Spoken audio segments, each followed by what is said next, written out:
ጤና ይስጥልን የተወደዳችሁ ተመልካቾቻችን ከሀገሬ ቴሌቪዥን ሀገሬ ትንታኔ ላይ እንገኛለን። በዛሬው የሀገሬ ትንታኔ መርሃ ግብራችን አንድ ርዕሰ ጉዳይ ታሳቢ አድርገን የተለያዩ መረጃዎችን እናደርሳችኋለን። እኔ እሱ ባለው ጋሻውና ባልደረባዬ ደምሰው ሽፈራው ለተከታዮቹ ደቂቃዎች አብረናችሁ እንቆያለን። ደምሰው እንዲሰነበት ለምን አለ እሱ ባለው ይመስገን። የሩሲያና ዩክሬን ጦርነት እንግዲህ ላለፉት ጊዜያት ስንነጋገርበት እንደቆየ ነው ሁሉ አሁንም አዳዲስ መረጃዎች እየወጡበት የጦርነቱን መፋፋም አለፍ ብሎም ደግሞ ለሰላም ስምምነት የተለያዩ ፍንጮች እየታዩበት ቀጥሏል። ከሰሞኑ በወጡ መረጃዎችም በሁለቱም መንገድ ማለትም በውጊያና በዲፕሎማሲው መንገድም የተለያዩ አዳዲስ ጉዳዮች ተሰምተውበታል። በተለይም ሩሲያ ላይ የደረሱት የዩክሬን ጥቃቶች የዩክሬን ናቸው ተብሎ የተጠረጠሩ በተለይም በሩሲያ በኩል ዩክሬን አቀናብራቸዋለች በሚል የተጠረጠሩ ሁለት ተከታታይ ጥቃቶች ሶስት ሰዎች የተገደሉባቸው አጠቃላይም 6 ሰዎች የተገደሉባቸው ጥቃቶች ተፈጽመዋል። ሩሲያም ደግሞ በዩክሬን ላይ የተለያዩ ጥቃቶችን እየፈጸመች ትገኛለች። በአንዳንድ አካባቢዎች ያላት ግስጋሴም ተጠናክሮ ቀጥሏል የሚል መረጃዎች ወጥተዋል። በተለይም ሩሲያ ላይ ሞስኮ ላይ የተፈጸሙት ሁለት ጥቃቶች በአንዱ ከፍተኛ ወታደራዊ መኮንን የተገደሉበት በሁለተኛው ደግሞ ሁለት የትራፊክ ፖሊሶች የተገደሉበት ናቸውና ብዙም ያልተለመደ በተለይም አሁናዊ በሆነው የአውደ ውጊያ አካሄድ እንዲህ አይነት መሰል ጥቃቶች ብዙም ያልተለመዱ ናቸው ማለት እንችላለን። ምንም እንኳን አልፎ አልፎ እንዲህ አይነት ጥቃቶች የሚከሰቱ ቢሆንም በተለይ ሩሲያ ሞስኮ ከተማ ውስጥ ጥቃቶቹ መድረሳቸው በጣም አስደንጋጭና ሩሲያውያንም በትኩረት የሚከታተሉት እንደሆነ ነው መረጃዎቹ የሚያመላክቱት። በእርግጥ ሩሲያ እስካሁን ለነዚህ ጥቃቶች መልስ ለመስጠት ዝግጁ ስለመሆን አለመሆኗ በይፋ ያለችው ነገር የለም። ነገር ግን በግልጽ በእነዚህ ጥቃቶች የዩክሬን እጅ አለበት የሚል ነገር ከሩሲያ ባለስልጣናት በኩል ተነግሯል። ከዛ አለፍ ብሎ ግን በዩክሬን አንዳንድ ግዛቶች ላይ ሩሲያ አሁንም የምታደርጋቸውን የማጥቃት እንቅስቃሴዎች አጠናክራ የቀጠለችበት ሁኔታ አለ። በአጠቃላይም በአውደ ውጊያ ያለው ነገር እንደቀጠለ ነው። የዲፕሎማሲውን ወደ ኋላ መለስ እንልበታለን። ነገር ግን እንደ አውደ ውጊያው ምን ይመስላል የሚለውን እሱን መነሻ እናደርግ።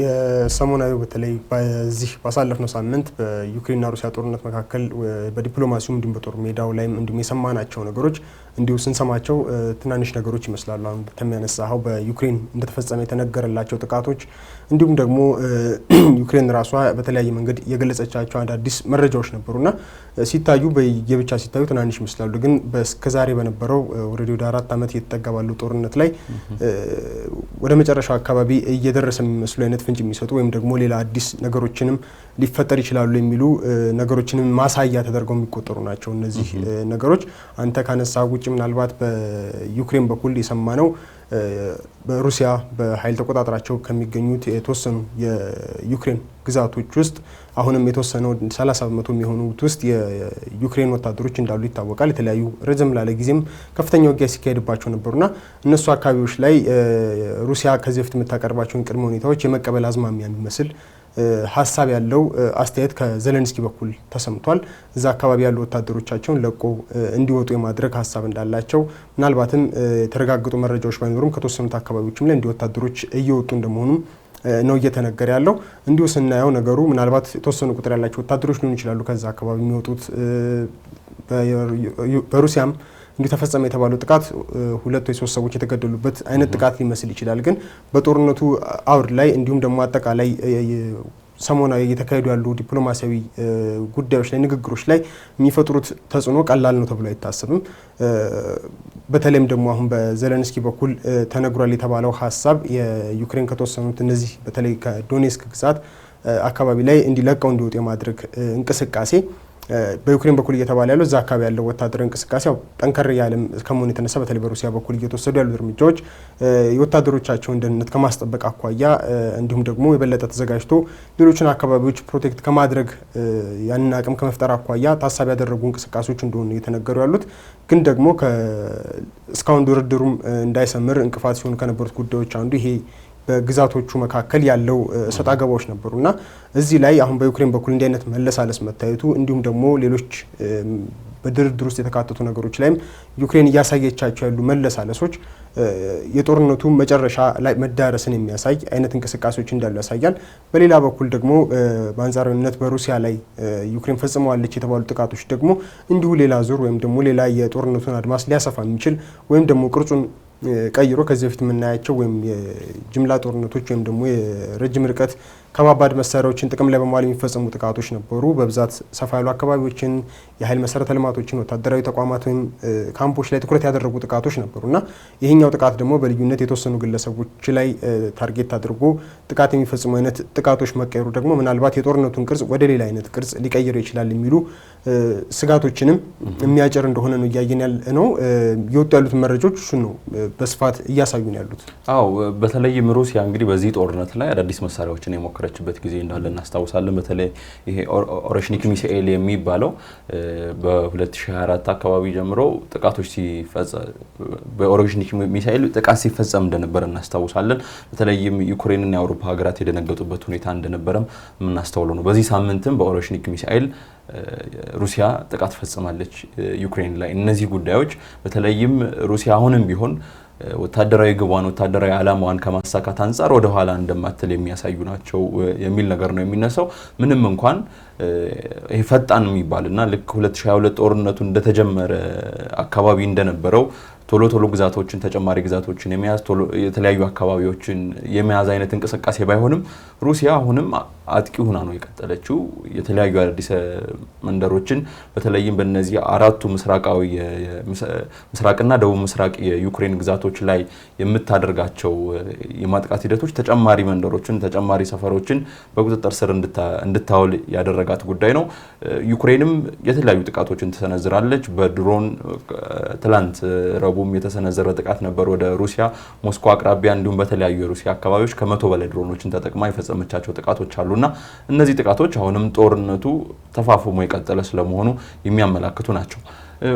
ወደ ዲፕሎማሲያዊ ጥረቱ በምንመጣበት ጊዜ ደግሞ የተለያዩ አይነት መልክ ያላቸው መረጃዎች ናቸው እየወጡ የሚገኙት። በተለይም የአሜሪካው ፕሬዚዳንት ዶናልድ ትራምፕ በልዩ መልእክተኞቻቸው በኩል በራሳቸውም በተለያዩ አይነት ሁኔታዎች ሲገለጽ የነበረው ባለ 20 ነጥብ የሰላም ስምምነት እቅድ በዩክሬን በኩል በተሻለ ሁኔታ ተቀባይነት ስለማግኘቱ እንደውም ሙሉ በሙሉ ወደ መቀበልም ሊያመራ የሚያስችለው አይነት ሂደት ላይ እንዳለ የሚያሳዩ መረጃዎች ናቸው እየወጡ የሚገኙት። ቀደም ሲል አንተም በተወሰነ ደረጃ እንዳነሳው የዩክሬኑ ፕሬዚዳንት ቮሎዲሚር ዘለንስኪ ግብረ መልስ ሰጥተዋል። አንዳንድ ነጥቦች ላይም ግልጽ የማድረጉ ሁኔታ አስቀምጠዋል። ምንም እንኳን አሁንም ቢሆን ሙሉ በሙሉ 20ዎቹ ነጥቦች ምንን አካተዋል፣ ዩክሬንስ ምን ታገኛለች፣ የሩሲያ ግብረ መልስስ ምን ይሆናል የሚለው ሙሉ በሙሉ የጠራለት ጉዳይ ባይሆንም አንዳንድ በተለይ አነጋጋሪ በነበሩ በግዛት ይገባኛል ጥያቄዎች አሁን ላይ በተለይም ሩሲያ ተቆጣጣራቸው በምትገኝ የቀድሞ የዩክሬን ግዛቶች ጉዳይ የተወሰኑ ነገሮች ግልጽ ሆነዋል። በተለይም ቀደም ሲል አንተ እንዳነሳው ሩብ ሊባል ወይም ወደ 30 በመቶም ሊጠጋ የሚችለው በተለይ ዶንባስ በሚል የሚጠራው ዶኔትስክና ሉሃንስክ አካባቢ ላይ ያሉ ወታደሮች የዩክሬን ወታደሮች ለቀው እንዲወጡ የሩሲያ ወታደሮችም ለቀው እንዲወጡና ነፃ ቀጠና ወይም ደግሞ የኢኮኖሚ ቀጠና ሆኖ እንዲቀጥል እንዲሁም ደግሞ እዛ አካባቢ ላይ በዘላቂነት የሚወሰነው ውሳኔ በህዝበ ውሳኔ እንዲሆን የሚጠይቅ ስምምነት ላይ ለመድረስ ፕሬዚዳንት ቮሎዲሚር ዘለንስኪ ፈቃደኛ መሆናቸውን ይህንንም ለአሜሪካ ማሳወቃቸውን ከዛም ባለፈ ደግሞ ከፕሬዚዳንት ዶናልድ ትራምፕ ጋር ራሳቸው መነጋገር እንደሚፈልጉ በእነዚህ ጉዳዮች ላይ ይፋ አድርገዋል።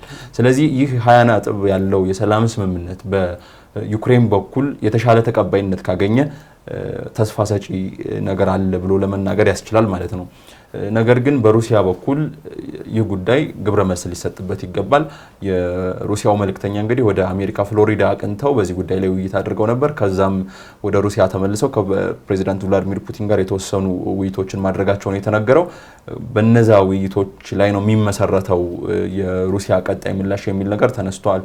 የክሬምሊን ቃል አቀባይ ዲሚትሪ ፔስኮቭ ያነሱት ጉዳይ ይህ ነው።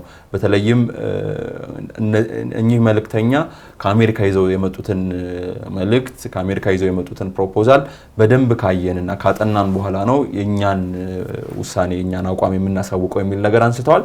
ዩክሬን ግን በዚህ ልክ ለስምምነት መቅረቧ እንደ አንድ ትልቅ ጉዳይ ተወስዷል። በምዕራባውያን መገናኛ ብዙሃንም በበርካቶች ዘንድም ምናልባትም 2026 ጦርነቱ እንዲቋጭ ሊያደርግ የሚችል ዓመት ሆኖ ሊመጣ ይችላል የሚል አይነት አስተያየት እንዲሰጡ አድርጓልና ዩክሬን የተሻለ ወደ ስምምነት የቀረበችበት ጊዜ ይህኛው ነው የሚሉ አስተያየቶች ናቸው አሁን ላይ በስፋት እየተሰራጩ ያሉት። በእርግጥም ቅድም ጀምሮ እያነሳን እንዳለ ነው በስፋት እየታየ ያለውም ይኸው የዩክሬን መለሳለስ ወደ ድርድሩ በተለይ ያው ከሩሲያ በኩል እስከዛሬም በነበሩት የተለያዩ ድርድሮች ላይ ወጥ የሆኑ ጠንከር ያሉ አቋሞችን በማስቀመጥ ከዛ እንደማትነቃነቅ ነው ስትገልጽ የነበረውና ለድርድሩም አስቸጋሪ አድርጎት እንደነበረው ገለጾም ያ ነበረ። በአንጻሩ በዩክሬን በኩልም ተመሳሳይ አይነት አቋም ስለነበረ የአቋም የመቀየር ፍላጎት አለመኖሩ ነበር። አሁን ላይ ግን በተለይ ከዩክሬን በኩል መለሳለሶች እንዲህ አይነት የአቋም ለውጦች መታየታቸው ወደ ሰላም የመምጣት አማራጩን ቅርብ እንደሆነ የተወሰነ ፍንጭ የሚሰጡ ሆኖ ነው እያገኘናቸው ያለ ነው። ምናልባት በዚህ ለ20 ነጥብ የስምምነት ላይ ምናልባት ተካቷል ሙሉ ለሙሉ ቅድም አንተ እንዳነሳው የጠሩ ነገሮች ባይኖሩ ምን ይዘዋል በሩሲያ በኩል ያለው ተቀባይነት የሚሉት ነገሮች ግልጽ ባይሆኑም ምናልባት በዛ ውስጥ ከተነሱት ውስጥ አንዱ ሩሲያም ከዚህ በፊት በተደጋጋሚ ስታቀርበው የነበረው ሀሳብ የዩክሬን ወታደሮች ቁጥር ጉዳይ ነው፣ ወይም ደግሞ ወታደራዊ ቁመናን የተገደበ እንዲሆን የሚጠይቅ ጉዳይ ነበር። እዛም ላይ ምናልባት በቁጥር እዚህ ላይ ተቀምጧል ተብሎ የሚጠቀሰው የዩክሬን ወታደሮች ከ800 ሺህ እንዳይበልጡ የሚወስን አይነት ስምምነት እዚሁ ባለ 21 ነጥብ ስምምነት ውስጥ እንደተካተተ የሚገልጹ ነገሮች አሉ። ሌላው ከግዛት ወሰን ጋር ተያይዞ ደግሞ ሩሲያ ከተቆጣጠራቸው በርካታ በዩክሬን ስር ከነበሩ ግዛቶች ውስጥ በተለይ ወደ ካርኪቭን ጨምሮ ወደ 4 ግዛቶች ስማቸውም ሊስት ተደርጎ ከነሱ ለቃ እንድትወጡ ወታደሮቿ ለቀው እንዲወጡ የሚጠይቁ አይነት አንቀጾችም ተካተውበታል የሚል ሀሳብ ነው ያለው። ምናልባት ይሄኛው ከቅድም እንዳልከው አንተ ከሩሲያ በኩል ያለው ተቀባይነት ምን ያህል ነው የሚለው አጠራጣሪ ነው። በተለይ ደግሞ እንግዲህ አሁን በዘሌንስኪ በኩል የተሰሙት መለሳለሶች እንዲሁም ከነዚህ በሩሲያ ከተያዙት ግዛቶች ወታደሮችን እንዲወጡ የማድረግ ሀሳብ እየተነሳ ባለበት ሰዓት ውስጥ ሩሲያ እነዚህን አካባቢዎች ለቃ ለመውጣት ፈቃደኛ ትሆናለች ወይ የሚለው ወደ ስምምነት ትመጣለች የሚለውም ሌላኛው ምናልባት እንደ ጥያቄ የሚነሳ ሀሳብ ሊሆን ይችላል። በዋናነት እነዚህ ናቸው እየተነሱ ያሉት። ደግሞ ቅድም አንተ እንዳነሳው የተወሰኑት እነዚሁ በሩሲያ ቁጥጥር ስር ያሉ ግዛቶች ላይ በሩሲያ በኩል ያለው አቋም እንደምናውቀው እነዛን ግዛቶች ሙሉ በሙሉ የሩሲያ ግዛቶች እንደሆኑ ዓለም አቀፉ ማህበረሰብም እንዲሁም ዩክሬን እውቅና እንድትሰጥ ነው በተደጋጋሚ የሚጠየቀው። በዩክሬን በኩል ደግሞ ምንም አይነት ግዛት አሳልፋ እንደማትሰጥ ነበር ሲጠቀስ የነበረው። በምዕራባኑ በኩል በብዛት የሚነሳው ሀሳብ ይሄኛው ነበረ። አሁን በዚህኛው ስምምነት ውስጥ እንደተካተተ እየተነገረ ያለው የተወሰኑት እነዚህን ግዛቶች ቅድም አንተ እንዳነሳው የኢኮኖሚ ቀጠና ወይም ደግሞ ከማንኛውም ወታደራዊ እንቅስቃሴ ነፃ ሆነው ህይወት የሚቀጥልባቸው አይነት አካባቢዎችም ለተወሰነ ጊዜ ወይም የተኩስ አቁም ተደርጎ ወደ ሰላም የሚመጣበትን አይነት አማራጭ የሚፈጥሩ አይነት ሀሳቦች ናቸው እየተጠቀሱ ያሉት። ምናልባት እዚህ ላይ ከመጀመሪያውም ስምምነት ጀምሮ ከፍተኛውን ትኩረት አግኝቶ የነበረው በዚህ በሩሲያ ቁጥጥር ስር የመሆን ጉዳይ ጋር በተያያዘ የዛፓሮዥያ አካባቢ ነበር። የአካባቢ በተለይ ከፍተኛ ኒውክሌር ማብላያ ተቋማቶች ያሉበት አካባቢ ከመሆኑም የተነሳ ከፍተኛ ትኩረት ስቦ ለድርድሮቹም ላይ ቅድሚያ ቦታ ሲሰጥ የነበረ ቦታ እንደሆነ ይታወቃልና እዚህም ቦታ ላይ ያለው ውሳኔ እንዴት ነው? በሌሎቹ ግዛቶች ላይ እንደተባለው የነፃ ኢኮኖሚ ቀጠና ሆኖ ከማንኛውም ወታደራዊ እንቅስቃሴ ነፃ ሆኖ አነስተኛ የሆነ ነፃ የንግድ ኢኮኖሚ ቀጠና እንደዛ ሆኖ እንዲቀጥል በዛ እንዲስማሙ የሚያደርግ አንቀጾች የተካተቱበት እንደሆነ ነው እየተገለጸ ያለው። ምናልባት እንግዲህ ከተወሰኑት በተለይ የዩክሬን ወታደሮች መገደብ ግዛቶችን ላይ እውቅና የመስጠት ወይም ደግሞ ለውቅ የመውጣቱ ጉዳይ ላይ ወደ መስማማት የሚያመጡ ነገሮች ቢኖሩም አሁን ከዛፖሮዥያ ጋር በተያያዘ እንዲሁም ከተወሰኑትን ግዛቶች ለውቅ መውጣት ከሚለው ሀሳብ ጋር በተያያዘ ግን በሩሲያ በኩል ያለው ተቀባይነት አሁንም የተወሰነ አጠራጣሪ ነገሮች አሉት ተብሎ ነው የሚታሰበው። ምናልባት አናቅም። አሁን በአሜሪካ ከነበረው ውይይት ተመልሰው አሁን በሩሲያ የሚደረገው ውይይት ደግሞ ምን አይነት አውትፑት ይዞ ወይም ውጤት ይዞ ይመጣል የሚለውም በቀጣዮቹ ቀናት የምናየው ነገሮች ቢኖሩም እስካሁን ባለው የድርድር ሂደት ግን የተለዩ የሚባል ውጤት ይጠበቃል ተብሎ አይታሰብም። ዩክሬን በቀደመ አቋሟ ጸንቷ የምትቀጥል ተደርጎ ነው የሚታሰበው። ምክንያቱም ደግሞ ከሰሞኑም ተወስዳቸው የነበሩ ጥቃቶች ማሳያ ናቸው እንደ የተቀየረ ሀሳብ እንደሌለ፣ በተለይ የተቀየሩ አቋሞች መደራደሪያ ሀሳቦችንም እያየን ያለ ነው በአሜሪካና በዩክሬን በኩል እንደሆነ እያየን ያለ ነውና ምናልባት እነዚህ ነገሮች ሁለት አይነት ነገሮችን ነው እየጠቆሙን ያሉት።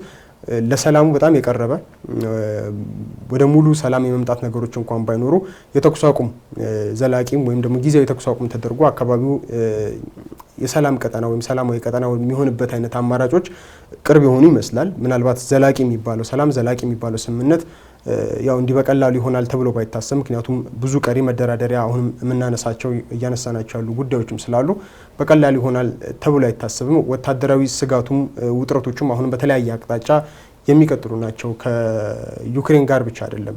ምናልባት የምናነሳቸው ከኔቶም ጋር ያለው ውጥረት ራሱን የቻለ ሌላ ጉዳይ ነው። ከአውሮፓ አባል ሀገራት ጋር ያለው ውጥረት እንዲሁ የምናነሳው ነው። ምናልባት ባለፈው ሳምንት እንዲሁ አንስተን የነበረው የዚሁ የኦሬሽኒክ ሚሳይሎችን በቤላሩስ ማለትም በኔቶ አባል ሀገራት ድንበር ጋር የማስፈር እቅድ እንደነበራት ሩሲያ መግለጿን እናስታውሳለን።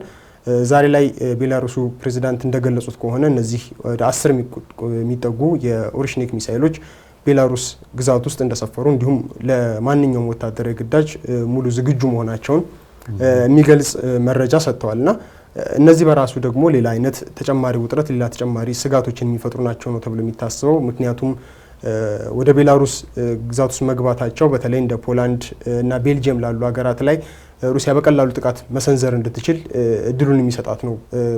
ከሩሲያ ግዛት ውስጥ ተኩሶ ማድረስ ከሚቻለው ጉዳት በተሻለ መልኩ አሁን ከቤላሩስ ግዛት ውስጥ የሚተኮሱ ሚሳኤሎች ኔቶ አባል ሀገራት ላይ በተለይ እነዚህ በፖላንድ እና በቤልጅየም ላይ የሚፈጥሩት ውድመት ከፍተኛ እንደሆነ ነው እየተገለጸ ያለው። ይሄ ደግሞ ቀድሞውንም የተለያዩ የአየር ክልሎችን ከመጣስ ጋር በተያያዘ የነበሩ ውጥረቶችን አሁን ደግሞ ወደ በለጠ አውዳሚና የከፋ ጦርነት እየመጣ እንደሆነ ወይም ደግሞ ወደ ኔቶ አባል ሀገራት እየቀረበ እንደሆነ የሚጠቁም ነገር ነው ተብሎ ነው የሚታሰበው እና ከነዚህ ሀገራት አሁን ምናልባት በሌላኛው መልኩ የዩክሬን ዋነኛው ሀሳብ የሩሲያም ዋነኛው ሀሳብ በተለያዩ ወታደራዊ ጫናዎች ውስጥ እንዲገቡ ማድረግ ነው የኔቶ አባል ሀገራትን። ይህም ደግሞ ለዩክሬን የሚሰጧቸውን ድጋፎች በተለይ ሩሲያ ላይ በተለያየ መንገድ የሚፈጥሯቸውን ጫናዎች እንዲቀንሱና መንገዳቸውን እንዲቀይሩ ምናልባት ተጽዕኖ ለማሳደር ያለመ እንደሆነ ነው የሚታሰበው። በእርግጥም የማድረግ አቅም እንዳለው ነው የሚታሰበው። ምክንያቱም የሚያደርሰው ውድመት ቀላል አይደለም። ውድመቱ ብቻ ሳይሆን እሱን ተከትሎ የሚቀጥለው ጦርነት ደግሞ አሁን በዩክሬን ላይ ካየነው ምናልባት የከፋ ሊሆን ይችላል። ምክንያቱም ቅርጹም ሰፋ ሊል ስለሚችል የተሳታፊ ሀገራትን ቁጥር ሊጨምር ስለሚችል ይዞት የሚመጣው መዘዝ ቀላል አይደለም እና ከሱን ታሳቢ በማድረግ አሁን በኔቶ አባል ሀገራት ላይ ዩክሬን ጫና ለመፍጠር አልማ ያደረገችው እንደሆነ ነው የሚታሰበው። ዳሚ ጉዳዩ ሊሆን ይችላል። ምክንያቱም የጦርነቱን መነሻ ወደ ኋላ መለስ ብለን ስናስታውስ የኔቶ ጉዳይ አንዱ ዋነኛው ጉዳይ ነው። ምክንያቱም ሩሲያ በተለይም የአውሮፓ ሀገራት ተባብረው ሩሲያን ማጥቃት ከፈለጉ በምስራቅና ደቡብ ምስራቅ ዩክሬን አካባቢ ያሉ ግዛቶች ሩሲያን ለማጥቃት ሁነኛ ቦታዎች ናቸው፣ ሁነኛ አካባቢ ነው በሚል ነው የሚጠቀሰው። በአብዛኛው አካባቢው ሜዳማ ከመሆኑ ጋር ተያይዞ ሩሲያን ቀጥታ ለጥቃት የሚያጋልጣት አይነት አካባቢ ነው። ለዛም ነው ሩሲያ ቀድማ እነዛን ቦታዎች በቁጥጥሯ ስር ያዋለችው በሚል በተደጋጋሚ የሚነሳ ጉዳይ ነው። እንግዲህ አሁን የኔቶና ሩሲያ የኔቶና የዩክሬን ጉዳይ አሁንም የሚቋጭ አይደለም። ተከታታይ የሆኑ ንግግሮች፣ ድርድሮች መካሄዳቸው አይቀርም። አንድ ግን በተለይም ይህ 20 ነጥብ ያለውን የሰላም ስምምነት እቅድ ዩክሬን እንድትቀበል ያደርጓታል ተብሎ ከሚታሰቡ ጉዳዮች መካከል ቀዳሚው የደህንነት ዋስትና ጉዳይ ነው። ይህ የደህንነት ዋስትና ጉዳይ ደግሞ በአውሮፓ ሀገራትና በአሜሪካ በኩል በጋራ ይሰጣል በሚል ዩክሬን ተስፋ አድርጋለች። ፕሬዚዳንት ቮሎዲሚር ዜሌንስኪ የሚያነሱት ጉዳይ ይህን ነው። በተለይም የአውሮፓ ሀገራትና አሜሪካ የደህንነት ዋስትና ይሰጡናል። እሱን የሚሰጡን ከሆነ በእነዚህ በአራቱ ግዛቶች አካባቢ ያለውም ነፃ የኢኮኖሚ ቀጠና ሆኖ ከወታደራዊ እንቅስቃሴዎች ነፃ እንዲሆን ከዛም ባለፈ ህዝበ ውሳኔ እንዲደረግ ከተወሰነ ያንን ህዝበ ውሳኔና ሌሎች ከዚህ ከነፃ ቀጠና ጋር በተያያዘ የሚደረጉ ውሳኔዎችን እነዚህ የዩክሬንን ደህንነት ማስጠበቅ ይችላሉ የተባሉ ሀገራት እነዚህ ውሳኔዎች ተፈጻሚ እንዲሆኑ ተግባራዊ እንዲሆኑ ማድረግ ይቻላቸዋል የሚል ተስፋ ነው ያደረገችው። ከዚሁ ጋር ተያይዞም እንግዲህ የፈረንሳዩ ፕሬዚዳንት ኢማኑኤል ማክሮን ከኔቶ ዋና ጸሐፊ ማርክ ሩቴ ጋር ንግግር ስለማድረጋቸው ተሰምቷል። በተለይም የዚህ የፍቃደኞች ጥምረት በሚል የሚታወቀው ወደ 31 አካባቢ የሚደርሱ ሀገራትን ያቀፈው እንዲሁም በፈረንሳይ ፕሬዚዳንትነት የሚመራው በተለይም በዩክሬን የደህንነት ዋስትና ለመስጠት ተቋቁሟል በሚል የሚነገርለት ቡድን ከቀጣዩ ጥር ወር ከፈረንጆች አዲስ ዓመት ጀምሮ ዩክሬን ላይ ምን አይነት የደህንነት ዋስትና ነው የምንሰጠው፣ ምን አይነት አሰራሮችን እንከተላለን በሚለው ጉዳይ ላይ ስራ እንደሚጀምር በሁለቱ መሪዎች በማክሮንና በሩቴ በኩል ንግግር ስለመደረጉ ውይይት ስለመደረጉ ከዛም ባለፈ ከጥር ወር ጀምሮ ተግባራዊ እንቅስቃሴ ውስጥ ለመግባት ስምምነት ላይ ስለመደረሱ ተነግሯል። ስለዚህ ዩክሬን የራሷን ደህንነት ማስጠበቅ አንድ በስምምነቱ መሰረት ልታገኝ የምትችለው እድል ነው የሚለው ነገር አለ። አሜሪካ ግን ግልጽ ያደረገችው አቋም አለ። በተለይም ወደ እስራኤል ሄደን ጋዛ ላይ ምን አይነት የሰላም ስምምነት ነው የተፈጸመው ብለን ስንመለከት የተጠናቀቀ የሰላም ስምምነት አይደለም። ምዕራፎች አሉት። አንዱ ምዕራፍ በአንዱ ምዕራፍ ላይ ጥገኛ የሆነ ወይም የአንዱ ምዕራፍ ተግባራዊነት የሁለተኛውን ምዕራፍ መጀመርና አለመጀመር የሚወስን አይነት የሰላም ስምምነት ነው የተፈጸመው። ይህንን ተመሳሳይ ሞዴል ነው ሩሲያና ዩክሬን ጦርነት ላይ ተግባራዊ ማድረግ የምትፈልገው አሜሪካ። በተለይም ከደህንነት ዋስትና ጋር በተያያዘ አሜሪካ ለዩክሬን የደህንነት ዋስትና እንድትሰጥ ፕሬዚዳንት ቮሎዲሚር ዜሌንስኪና የእሳቸው አስተዳደር ይፈልጋል። አሜሪካ ግን በግልጽ ይህንን ቃል መግባት አትፈልግም። በአብዛኛው የሚነሳው ሀሳብም የሰላም ስምምነት ከተፈረመ በኋላ እንደዚህ አይነት ዝርዝር የሆኑ ጉዳዮች ላይ መነጋገር እንችላለን የሚል አቋም ነው በአሜሪካ በኩል የሚነገረው። አሜሪካ ምናልባትም ልታፈገፍግ እንደምትችል የደህንነት ዋስትና ከመስጠት አንጻር የተለያዩ ፍንጮች አሉ። ከዚህ በፊት እንዳነሳ ነው ፕሬዚዳንት ዶናልድ ትራምፕ ለዩክሬን የደህንነት ዋስትና የሚሰጡት ወይም መስጠት ያለባቸው የአውሮፓ ሀገራት ናቸው የሚል አቋማቸውን ማንጸባረቃቸውን እናስታውሳለን። ስለዚህ ይህ የደህንነት ዋስትና ጉዳይ አሁንም ተጨማሪ ጊዜያትን የሚፈልግ እንዲሁም ከሰላም ስምምነቱ በፊትም ላይቋጭ የሚችልበት ሁኔታ እንዳለ በአሜሪካ በኩል እንዳቋም የተያዘ ጉዳይ ነው። ሩሲያ ግን እያንዳንዱን ነገር ምድር ላይ ያለው ነባራዊ ሁኔታ ታሳቢ ያደረገ ስምምነት፣ ዘላቂ ስምምነት እንዲመጣ ነው እንጂ ጊዜያዊ የሆነ ወይም ደግሞ ያልተቋጨ አይነት ስምምነት ውስጥ መግባት አልፈልግም በሚል ያነሳቸው ሀሳብ አለ። ፎሬን ፖሊሲ 2025 እንግዲህ ሊጠናቀቅ በጣም ጥቂት ቀናት ነው የቀሩት። ወደ 2026 ልንገባ ነው። 2026 ሁለተኛው ወር ላይ ፌብሩዋሪ ላይ ደግሞ ጦርነቱ 4ኛ ዓመት ይሞላዋል። 2025 ላይ ግን ምን አይነት ሁኔታዎችን ተመለከትን ብሎ የራሱን ዳሰሳ ሰርቶ ነበር። ወደ ኋላ መለስ ብሎ የተለያዩ ባለሙያዎችን አነጋግሮ አንድ ሰፋ ያለ ዳሰሳ አውጥቷል። እዛ ዳሰሳ ላይ 5 ነጥቦች ተቀምጠዋል። በ2025 ስለ ጦርነቱ የተረዳናቸው እውነታዎች በሚል ማለት ነው። ከነዚህ 5 ነጥቦች መካከል የመጀመሪያው ፑቲን በዩክሬን ጉዳይ መለሳለስ አላሳዩም፣ የማሳየት አዝማሚያ የላቸው የሚል ነገር ነው ያስቀመጠው። በተለይም ከግዛቶች ጋር በተያያዘ እንዲሁም ደግሞ ስለ ሰላም ስምምነት የሚቀመጡ ቅድመ ሁኔታዎች ለምሳሌ የኔቶ ጉዳይ፣ የግዛቱ ጉዳይ፣ አጠቃላይ ደግሞ የደህንነት ዋስትናው ጉዳይ ላይ ያላቸው አቋም በአንጻራዊነት ወጥና ቋሚ ነው።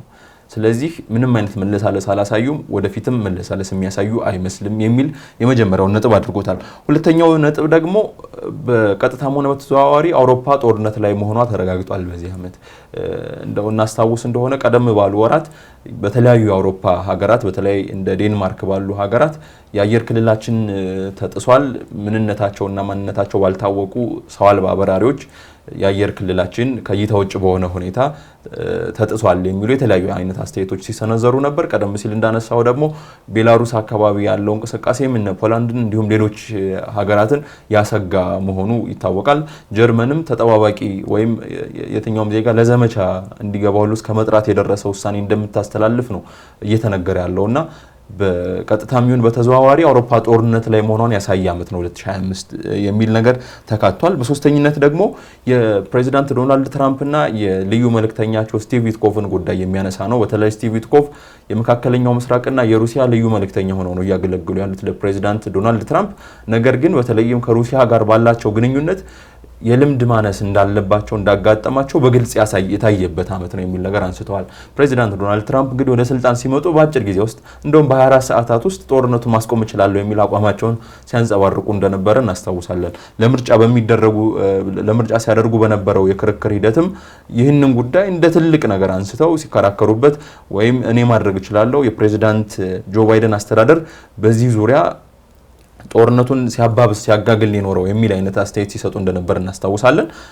ያንን ግን የገቡትን ቃል ወይም ሲናገሩ የነበሩትን ነገር ማሳካት አልቻሉም። ካላሳኩባቸው ምክንያቶች መካከል አንዱ የዚህ ከሪል ስቴት ጋር የተያዘ ቢዝነስ እንዳላቸው የሚነገርላቸው የትራምፕም የረዥም ዓመታት ጎልፍ አብረው የሚጫወቱት ስቲቭ ዊትኮቭ ናቸው እንደ ልዩ መልእክተኛ ተደርገው የሰላም ስምምነት እንዲፈጸም ትልቁ ኃላፊነት የተሰጣቸው። እሳቸው በተለይ ከሩሲያ ዲፕሎማቶች ጋር የሚያደርጉት ንግግር ውጤታማ አይደለም። በተለይም እንደ የሩሲያ ዲፕሎማቶች ከፍተኛ ልምድ ያላቸው ናቸውና የእሳቸውን ያህል ልምድ በአሜሪካ በኩል የለም፣ የሩሲያውያንን ያህል ልምድ በአሜሪካ በኩል የለም። ስለዚህ ይህ የዲፕሎማሲ ክፍተት ታይቶበታል በሚል በሶስተኛ ደረጃ ተቀምጧል። አራተኛው ደግሞ ፑቲን ኢኮኖሚያዊ ጫና ሩሲያ ላይ የሚደርሰውን ኢኮኖሚያዊ ጫና ለመቀነስ የተለያዩ እንቅስቃሴዎችን አድርገዋል። የአላስካውን ውይይት ይነሳል። እዚህ ጋር ከአሜሪካ ጋር የሚደረጉ በተለያዩ ጊዜያት በስልክም ይሁን በቀጥታ በተለያዩ መሪዎች ደረጃ በባለስልጣናት ደረጃ የሚደረጉ ውይይቶች ምዕራባውያን ሩሲያ ላይ የሚያሳድሩትን ኢኮኖሚያዊ ጫና ለመመከት በተወሰነ መንገድም እንዲያቃልሉ ለማድረግ የተለያዩ እንቅስቃሴዎችን አድርገዋል። ስለዚህ አሁንም ቢሆን የተሻለው አማራጭ አውሮፓውያን እንዲሁም አሜሪካ ሩሲያ ላይ በኢኮኖሚ በትር ነው የተሻለ ሩሲያን ሊመክቱ የሚችሉት። ነገር ግን በበቂ ሁኔታ አልተመከተችም ሩሲያ። ወደፊት የሚኖረውን እንቅስቃሴ ግን በተወሰነ መንገድ የሚያመላክት ነው። በተለይም አውሮፓውያን በሩሲያ ላይ የሚጥሏቸው ማዕቀቦች፣ አሜሪካም በሩሲያ ላይ ተጨማሪ ማዕቀቦችን የምትጥል ከሆነ ፕሬዚዳንት ትራምፕ በተወሰነ መንገድ ያንን ለመመከት ወደ ንግግር ይመጣሉ በሚል በፎሪን ፖሊሲ የቀረበ አራተኛው ነጥብ ነው። አምስተኛው ነጥብ ደግሞ የቀድሞ የአሜሪካ ፕሬዚዳንት የጆ ባይደን ተጽዕኖ ፕሬዚዳንት ዶናልድ ትራምፕ እንዳሉት አልነበረም። ያንን ያረጋገጠ ሆኗል። የባይደን ጦርነት እያሉ ይገልጹ ነበር ፕሬዚዳንት ትራምፕ እና እሳቸው እንደጠበቁት ውጤት ማምጣት አልቻሉም። ያ ማለት ደግሞ የፕሬዚዳንት ጆ ባይደን ከተገቢው በላይ ሲወቀሱ ነበር በዚህ ጦርነት ምክንያት። ጦርነቱን እንዲሁ በቀላሉ ማቆም ስለማይቻልም ጭምር ነው ፕሬዚዳንት ጆ ባይደን ያንን ጦርነት እንዲቋጭ ማድረግ ያልቻሉት እንጂ የእሳቸው ክፍተት ብቻ አይደለም። በእርግጥ የተወሰኑ የሚነሱ ክፍተቶች ሊኖሩ ይችላሉ፣ ነገር ግን የእሳቸው ክፍተት ብቻ አይደለም። ምክንያቱም ፕሬዚዳንት ትራምፕም ተመሳሳዩን ነገር ማድረግ አልቻሉም የሚል ነገር ተነስቷልና እነዚህ አጠቃላይ 5 ነጥቦች ሲታዩ 2026 ምን አይነት ነገር ሊያሳየን ይችላል የሚለውን ጥያቄ የሚያስነሳ ነው የሚሆነው። በርካቶች የተለያዩ ጥናቶችን እያወጡ ይገኛሉ።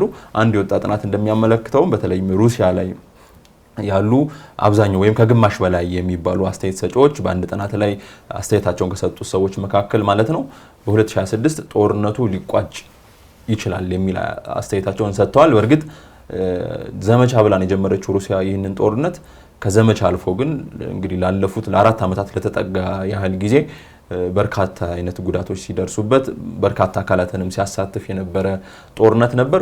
2026 ላይ ምን ሊፈጠር ይችላል፣ ምን ሊመጣ ይችላል የሚለው ግን ሰሞኑን እየተነሱ ካሉት ከዚህ ከሰላም ስምምነት ከባለ 20 ነጥብ የሰላም ስምምነት እቅድና ከሌሎች ተያያዥ ጉዳዮች አንፃር ተስፋ ሊኖር ይችላል የሚሉ አስተያየቶች እንዲበረክቱ አድርጓል።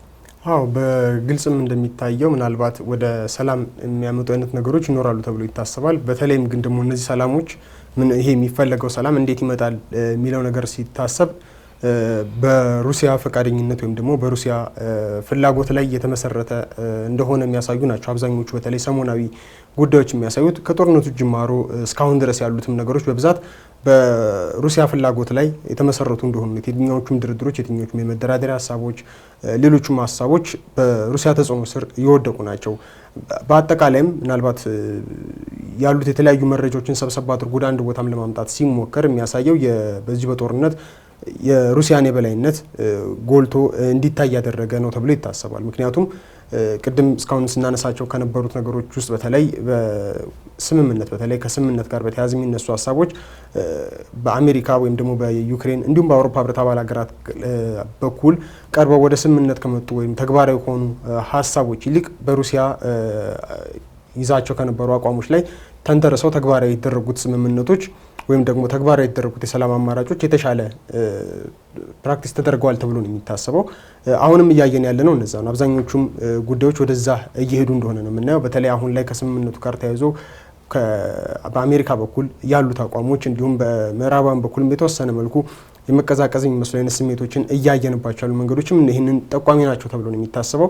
በተለይ ከኢኮኖሚ ማዳከም ጋር ተያይዞ አንተ ያነሳኸው ጉዳይ ላይ በቅርቡ ትልቅ መነጋገሪያ ሆኖ የነበረው የሩሲያን ሀብት እንደ አሴት ይዞ ወይም እንደ ማስያዣ ይዞ ለዩክሬን ከፍተኛ ገንዘብ የማበደር ጉዳይ ጋር በተያያዘ የአውሮፓ ህብረት አባል ሀገራት ጋር ከፍተኛ ክርክር ውስጥ እንዲገቡ አለመግባባት ውስጥ እንዲገቡ ያደረጋቸው ጉዳይ እንደነበረ የምናስታውሰው ነው እና ያ የኢኮኖሚ በትር ሩሲያ ላይ የሚፈጥረው ጫና ከፍተኛ እንደሆነ ይታወቃል።